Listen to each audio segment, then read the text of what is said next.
I'll start off with my idea, which comes from Charles Eisenstein and his book, The More Beautiful World Our Hearts Know Is Possible. A really stunning book.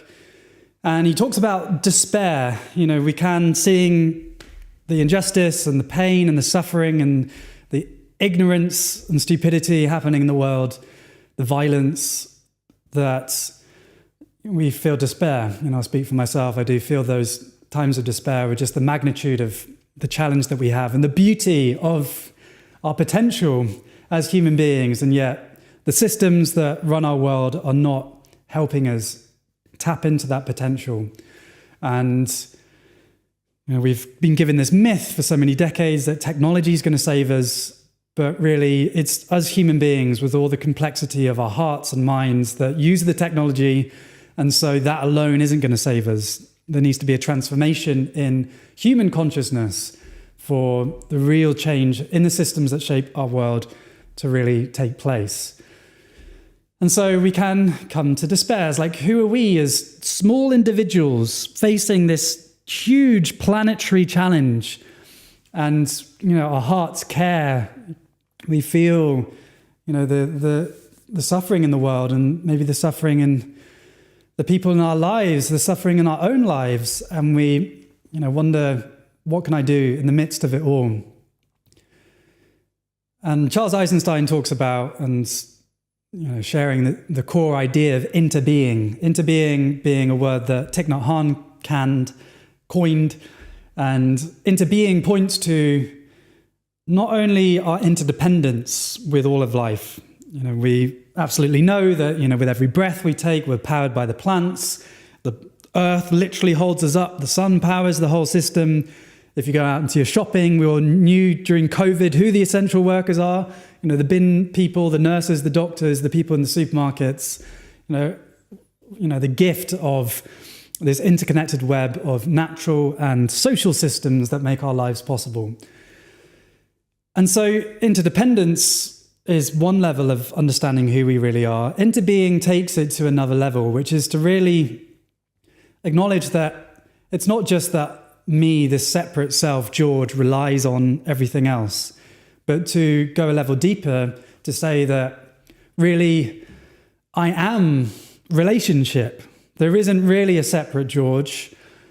Yes, I have thoughts and feelings that you can't feel or think, and I do have this experience that gives me this impression that I'm separate.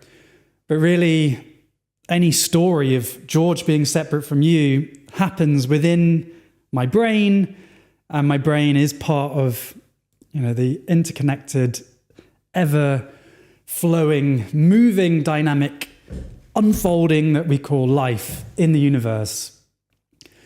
And so interbeing takes me to a joyful reverence of life, that I am connected, that I'm not just this lonely, messed up being, you know, which my inner critic, my underminer can, you know, give me some thoughts over my journey of that harshness towards judging this. Interbeing opens up a space where we can really understand ourselves to be much bigger than we would normally understand ourselves. So if interbeing is who we really are, that yes, we have this separate experience and, keyword and, we are interconnected with the whole of life, and our being can't be separated from the universe. We are a way for the universe to know itself. Coming back to the despair, how does this idea of interbeing help us with the despair that we might be feeling? I'm too small to make a difference. So what's the point of me doing anything? I'm meaningless, and I feel overwhelmed by what's happening in the world. Interbeing can help, because this idea that I'm too small to do anything is based on the assumption that you and I are these small separate selves. And if we define ourselves as small separate selves, then of course we can't change the world. It would be arrogance for us to think we can change the world. And even, you know, the Donald Trumps of the world, or the, you know, the people that become presidents of powerful countries. They want to change the world in the image that they shall desire, and yet they find that there are checks and balances and they can't just have that unlimited power that they thought they could. The world's big, it's bigger than any of us. So this idea that we are separate individuals and that the burden of the world rests on our shoulders is based in the illusion that we are separate. If we can open into, and for me it is this process of opening into being as how I identify myself, then the idea that I'm too small to do anything no longer applies, because I'm not this separate, lonely self in the first place. And here's the thing about systems, like system change. We talked about at the start of what needs to transform in our planet are the systems that shape our world. The thing about systems is that they take a momentum, they take a collection, a community of beings that then lead to transformation. And the transformation doesn't rely on any one individual, it relies on the collective. And there's this weird paradox that the change doesn't rely on me and you individually, and yet it does, because the waking up of that consciousness, of that community that then leads to system change does need me and you, or people like me and you, although it could happen without me and you. And I know that doesn't really make much sense, but it's a paradox. It's like, yes, the burden of the world doesn't rest on your or my shoulders, and yet the energy that we put into the world does have meaningful effects because they ripple through the interconnected system. So coming back to despair then is that we open up into being, identifying ourselves as an aspect of the whole, and knowing that the transformation of systems takes a coming together of lots of people, lots of beings in an interconnected system to transform. And so that releases the pressure. It's not just on us. And the awesome thing about that is that then we can feel a sense of meaning. Because whereas before it was like, well, I don't mean anything because I'm so small. Suddenly an into being is like, well, I know that me by myself isn't going to make a difference, but I am interconnected. And so how I live my life does, in real ways, although they may be hard to measure, in real ways, does contribute to the flourishing of life. So for you and I to take our steps on our journey to find a bit more peace, a bit more kindness within, to develop our compassion so that we can meet others with more kindness and less conflict. We can work on ourselves to develop our emotions without conflict. Then, that inspires the people around us that there's a different way of being that's possible. And if we come together, then we can begin to come into community and then work together in system change. And maybe your life is, simple and maybe living off the land, or just, tending to your garden. And the Taoists of ancient China, they would go off to the caves, and you think, well, maybe you're escaping life.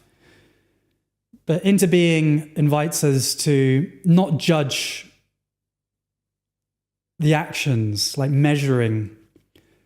I'm meaningful by the more impact that I have, which is a lot of the dominant stories that we have. It's like, I've got to do a lot in order to be a meaningful human being.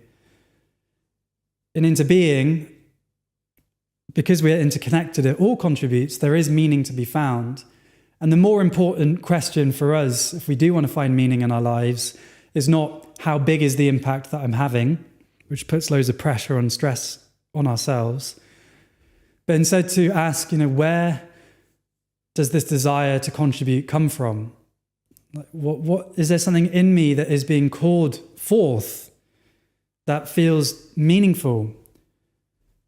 So maybe helping a loved one, It may be volunteering at a community event. It may be living on the land and nurturing the land. It may be finally taking some time to look after yourself and to resource yourself, maybe after years of meeting other people's needs. Maybe this season for you is meeting your own needs. The invitation is to come into ourselves and to find, like, where is this desire to do what I'm doing coming from? Like, am I striving to contribute because I want to feel meaning and I want to feel enough?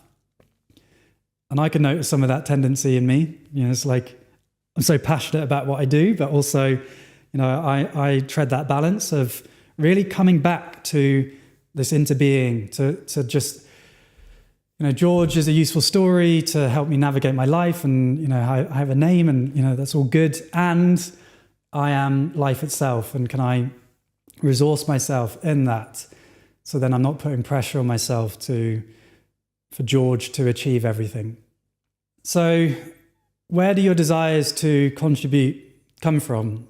And if you can trust that, like if being with your family and just showing up for your family feels meaningful and enough, trusting that. And then maybe acting to contribute on a bigger level, donating, volunteering, campaigning, activism. If you feel called to, that's also a valuable way of contributing to that system change as well that is so needed. And for me on my journey, like, I see like a lot of the spirituality that's communicated today on the internet and, the new age spirituality, in my view, doesn't capture the systemic view of life, doesn't capture our interbeing with the earth, like the ecology that supports all of life, that supports our ability to meditate and, have cool psychedelic experiences where we feel one with the universe. So, like, for me, when I find an understanding of who I am, that I am interconnected with the whole of life and I'm a manifestation of the mysterious intelligence of the universe, then for me that is a great wow moment that then makes me want to serve life, to be contributing to the flourishing of this great mystery and miracle that I am a part of. And the cool thing is that contribution and service feel good, whether it's big or small. So if we aim for service instead of success, it eases the burden that we can put onto ourselves. If we're aiming for success, we've defined ourselves currently as unsuccessful and we're craving, up here, whereas service is contributing, feeling good in any amount. And that is a much more powerful and joyful energy to live our lives from, to aim for service instead of success.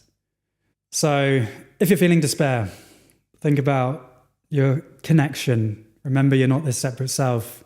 And then, since we are interconnected, remembering that your contributions do have meaningful effects, and checking in with, like, where does my desire to serve and contribute come from? Is it from guilt? Is it from trying to be enough? Is it from conditioning?